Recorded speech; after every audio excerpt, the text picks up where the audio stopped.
The acoustics in this tunnel are fantastic.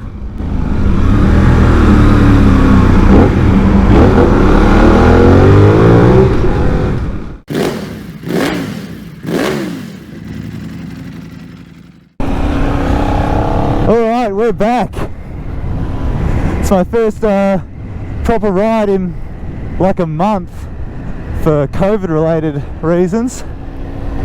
I'm out with Snag, he's on his S1000 XR, and I'm on the Benelli 752S, which is a particularly exciting motorcycle for me as someone who studies the motorcycle industry, in that I think it represents a real shift for the industry, because now Chinese-owned bike manufacturers like Benelli and CF Moto cannot be ignored. This is Benelli's non-lambs motorcycle, and not only that, it's packed with some premium features that we just sort of haven't seen from a Chinese-owned company. Came in a bit hot there. Thanks, mate. Yeah, it's got some really nice premium features, and quite frankly, the fit and finish that I'd expect from a European marque. Namely, it's got some quite sporty Marzocchi suspension, Brembo brakes, colour screen, which isn't too exciting, but it works. It's got a lovely little exhaust setup. It's quite reminiscent of the Ducati Monster, although much cheaper at 12,990 right away, which sort of puts it around the same price as high output MT-07, Z650, that kind of thing. But those motorcycles are lambs bikes, and this one's a full fruiter with it's got a 754cc twin making 56 kilowatts and 67 newton meters, which isn't a shitload by any stretch of the imagination, but you can have some fun. Speaking of CF Moto, I think they're in a pretty similar boat. They've serviced the Lunar approved market quite well since they sort of hit the scene about a decade ago, but they're soon to launch their 700 CLX naked bike, which is very much a competitor to this, very similar. It's got 55 kilowatts and 68 newton meters from memory, I don't know how I remember that, and a similar sized twin cylinder engine. Oh, it's Harvey. Mr. Harvey from BMW Motorrad, legend.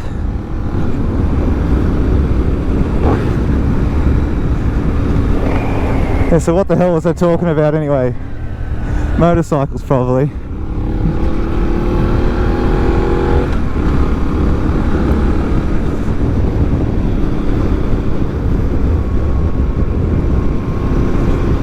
Benelli, I think I really started to take an interest when they launched that 500 sort of their 500cc line. They had the TRK 502 adventure bike and the Leoncino and the Cruiser, which I didn't ride, which were, you know, they were quite strong, but for what they were good motorcycles. But you certainly got the impression that you were on let's say an affordable motorcycle, whereas this one certainly feels more premium. And obviously it remains to be seen how the market will take on a more premium Chinese-owned motorcycle. But I think they've positioned themselves well.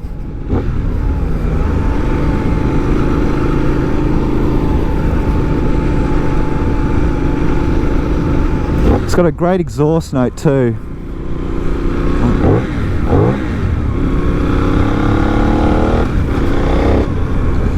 Reminds me of a Ducati L-Twin a bit. In fact, the whole thing reminds me of a Ducati Monster.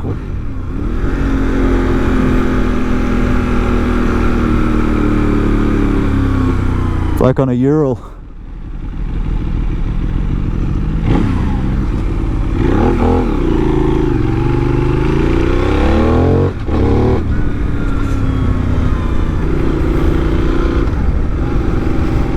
I gotta say, it's nice to have a colour screen.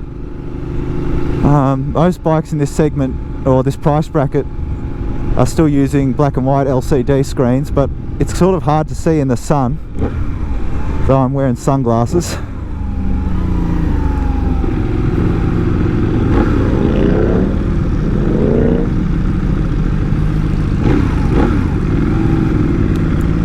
Snag's got his custom plates.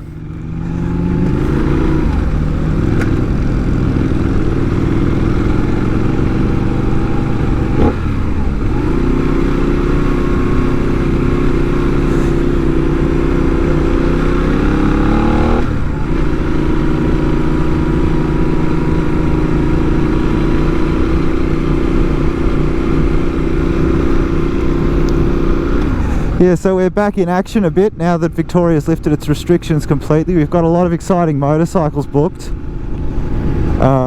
We've got some 100th anniversary Suzuki GSXRs, which are going to be real collectors, I dare say, with Joan Mir just taking out the championship. And Alex Rins performing really well too. We've also got the new DR650, DRZ 400, and KTM Super Duke 1290R. Oh man, it's going to be a good month.